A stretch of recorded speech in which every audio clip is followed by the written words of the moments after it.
نہیں ہوتا، صرف اور صرف اس کا اشارہ سند حدیث کی طرف ہوتا ہے۔ یہ بات آپ سب بہت ایک باریک بات ہے۔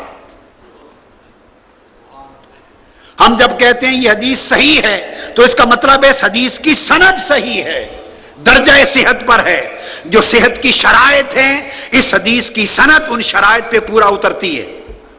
جب ہم کہتے ہیں یہ حدیث ضعیف ہے تو اس کا مطلب ہرگز یہ نہیں ہے کہ اس میں جو بیان ہوا ہے حدیث رسول یا فرمان رسول معاذ اللہ وہ ضعیف ہے۔ جو یہ سمجھے اس سے بڑا جاہل کوئی نہیں ہے، بلکہ وہ کافر ہو گیا جس نے فرمان رسول کو ضعیف کہہ دیا۔ جب ہم ضعیف کہتے ہیں تو جس طرح صحیح سے مراد اس کی سند کا صحیح ہونا ہے، اسی طرح ضعیف سے مراد متن حدیث نہیں، اس کی سند کا ضعیف ہونا ہے، اسناد کا ضعیف ہونا ہے، اس کے راویوں میں کسی کمزوری کی نشاندہی کی گئی ہے۔ لہذا صحت و ضعف، صحت اور عدم صحت، اس کا اشارہ متن حدیث کی طرف نہیں اسناد حدیث کی طرف ہوتا ہے۔ یہ بات یاد رکھ لیں۔ اب اس بنیاد پہ ہم کہیں گے کہ امام بخاری نے جو بخاری شریف میں حدیث درج کی وہ صحت کے اعتبار سے، درجہ صحت کے اعتبار سے، یعنی اس کے جو اسناد ہیں، اسانید ہیں، وہ اتنے اونچے درجہ صحت کے ہیں کہ کوئی کتاب اس کا مقابلہ نہیں کرتی۔ یہ معنی ہے۔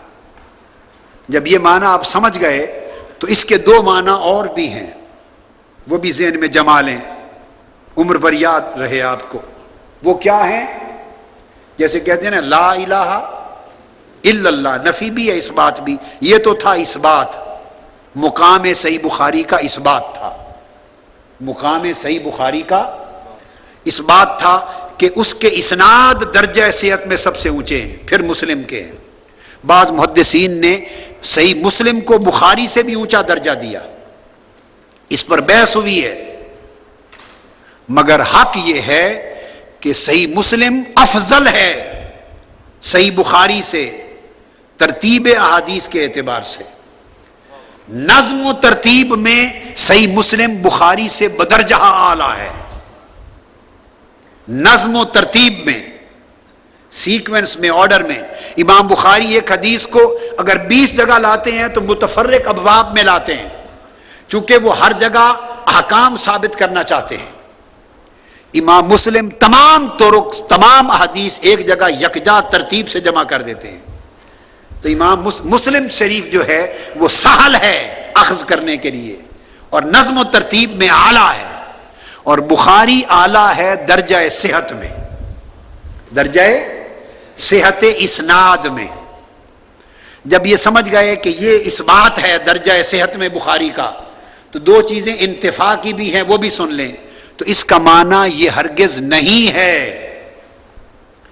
کہ جو کچھ بخاری میں نہیں وہ صحیح نہیں ہوگا۔ جو یہ سمجھتا ہے اس کا دماغ صحیح نہیں ہے۔ صحیح کی بات ہو رہی ہے نا کہ صحیح بخاری کی حدیثیں صحت میں سب سے اونچی ہیں، اور جو یہ سمجھے کہ ہر بات کے لیے کہے مجھے بخاری میں دکھاؤ، اگر بخاری میں نہیں تو میں نہیں مانتا، جو بخاری میں نہیں وہ صحیح نہیں، جو یہ سمجھے اس کا دماغ صحیح نہیں ہے۔ یہ پکی پیڑھی بات 2 + 2 = 4 کی طرح ہے، اس کا انکار جاہل کر سکتا ہے، عالم نہیں کر سکتا۔ اگر کوئی کرے تو اس کے جاہل ہونے کے لیے اتنی بات ہی کافی ہے کہ اس کو پتہ ہی نہیں اصول حدیث کیا ہے۔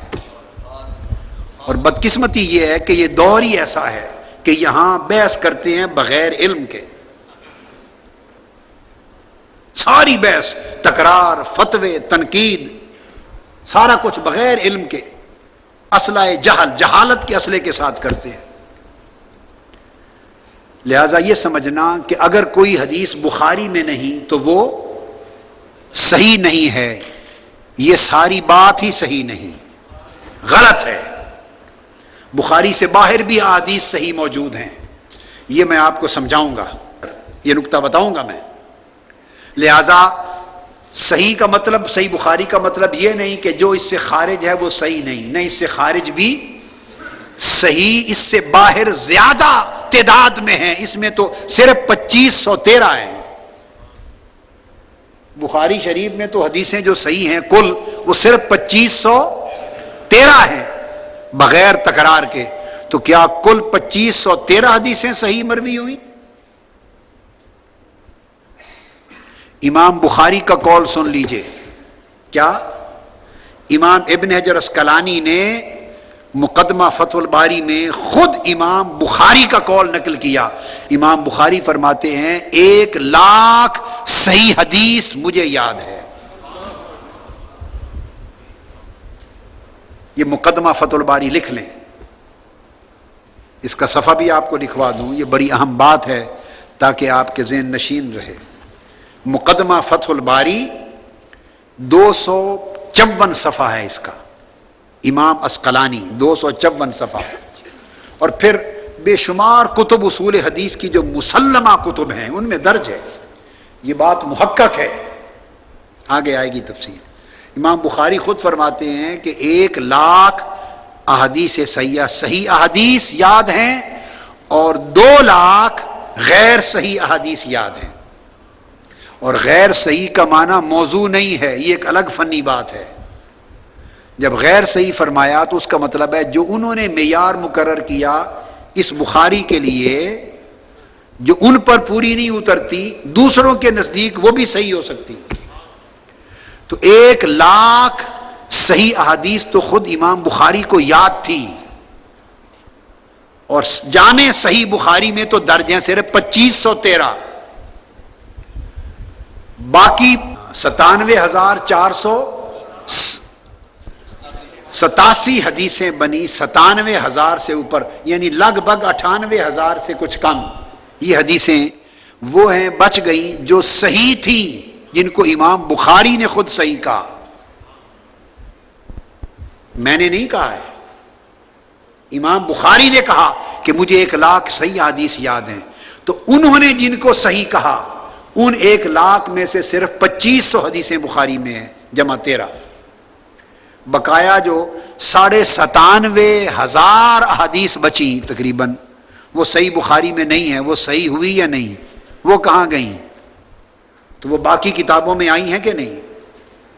وہ باقی ائمہ نے روایت کی ہیں، لہٰذا یہ کہنا کہ اگر صحیح بخاری میں نہیں تو میں نہیں مانتا، یہ دراصل امام بخاری کو رد کرنے کے مترادف ہے، یہ خود امام بخاری کو رد کرنا ہے۔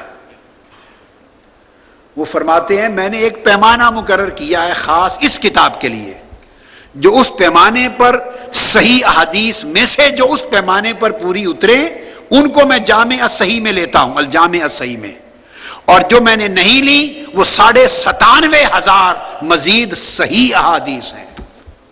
یہ تو وہ ہیں جو امام بخاری کو یاد ہیں، تو کیا امام بخاری کو کل صحیح احادیث یاد تھی؟ ان کے استاد بھی تو تھے، کیا؟ امام احمد بن حنبل فرماتے ہیں مجھے 7,00,000 احادیث یاد ہیں، 7,00,000 احادیث امام احمد بن حنبل، تو کیا وہ ساری غیر صحیح یاد تھی؟